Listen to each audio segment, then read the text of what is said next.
رفقا حالتون چطوره؟ امروز اومدیم با یه آموزش خفن که چجوری وارد روبلاکس بشین که سوال خیلی هستون که مثلا ایرور میده یا اصلا وارد روبلاکس نمیشه. نگران نباشید، تا وقتی من اینجا اصلا نگرانی وجود نداره. مشتیو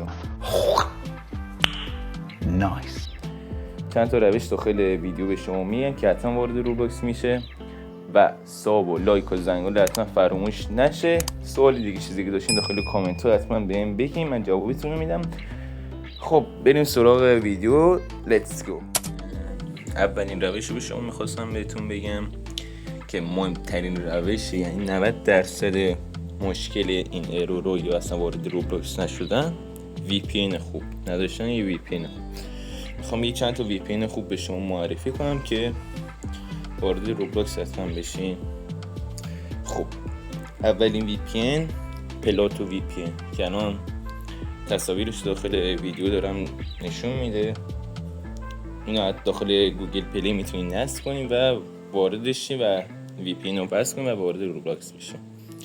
دومی VPN الکترو VPN که تصاویرش الان شما داره میبینی.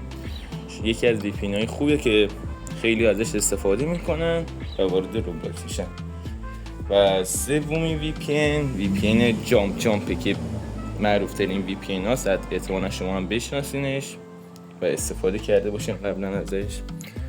و چهارمی VPN الکترون VPN که اونم خیلی خوبه برای روبلاکس، خیلی استفاده ازش میکنن و کاربردی. و پنجمی هم که شما میتونید از DNS استفاده کنید. اینا هر چی دارم به شما اینجا میگن داخل فروشگاه یا همون گوگل پلی میتونید نصب کنید و وارد روبلاکس بشید.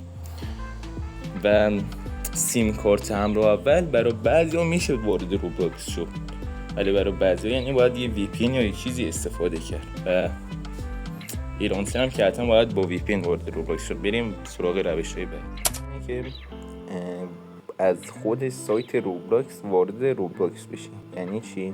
شما داخل گوگل می‌نویسین یا همون کرومتون می‌نویسین روبلاکس به انگلیسی، بعد سایت اولی رو میزنین، سایت خود روبلاکسه. از سایت وارد روبلاکس بشین چون احتمال اوردن روبلاکس خیلی بالاتر میشه که خیلی واقعا ازش استفاده میکنن و وارد روبلاکس میشن و میتونین وارد گیم بشین. وقتی داخل سایتش رفتین اکانتتون رو وارد میکنین و کد براتون جیمیل میاد و اونو وارد میکنین. تایید کردین دیگه وارد اکانتتون میشه. و یکی از روش‌های مهمش همین از سایت رفتنه که واقعا خیلی جوابگوه و حتما اینو امتحان کنیم و تست کنیم.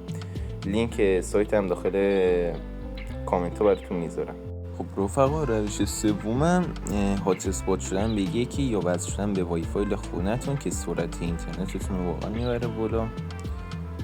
و این روش هم حتما تست کنیم. و شما نگاه کن، شما برنامه خود روبلاکس رو پاک کنین، یه بار دوباره برین نصب کنین. از مایکتینا نصب نکنین، از خود فروشگاه گوگل پلی همون دانلود میکنین. وقتی نصب کردین میرین داخلش اکانتتون رو وارد میکنین و وارد روبلاکس میشین.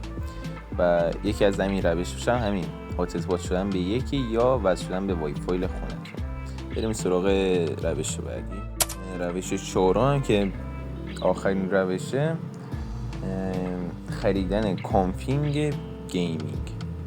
یکیشون هم که همین وایرگارد چیه اونه که واقعا تاثیر خیلی بالایی داره. یعنی کانفیگ گیمینگ واقعا تاثیر بالایی داره، یعنی پینگ خیلی خوبی میده که خیلی مثلا کانفیگ پولی داخل تلگرام میفروشن که واقعا اصلا داخل گیم پینگ خیلی خوبی میده.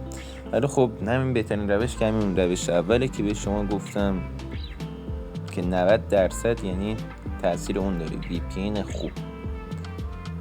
و سوال دیگه چیزی که داشتین راجع به روش ها داخل کامنت ها حتما بهم بگین، جواب تک تکتون رو میدم. یا مثلا آیدی چیز خاصی داخل تلگرام میتونین به من پیام بدین و سوالاتونتون جواب بده. خب رفقا، امیدوارم ویدیو به دردتون خورده باشه و وارد روبلاکس حتما شده باشین و روش رو به خوبی گوش داده باشین و انجام داده باشین. پرچم ایران. و چنل ما هم حتما ساب و لایک و زنگوله رو حتما بزنیم و سوالی داخل همین روش رو داشتین حتما داخل کامنت رو بگیم و احتمالا یه چنل داخل تلگرام بزنیم برای شما که جوین چنلمون بشین و کلی چالش، ایونت، قرعه کشی اینا داخل چنل یوتیوبمون میذاریم و لذت ببریم و داخل کامنت ها حتما بگین چه گیمی رو داخل روبلاکس خیلی دوست دارین. خیلی کامنت ها حتما بگین. فعلا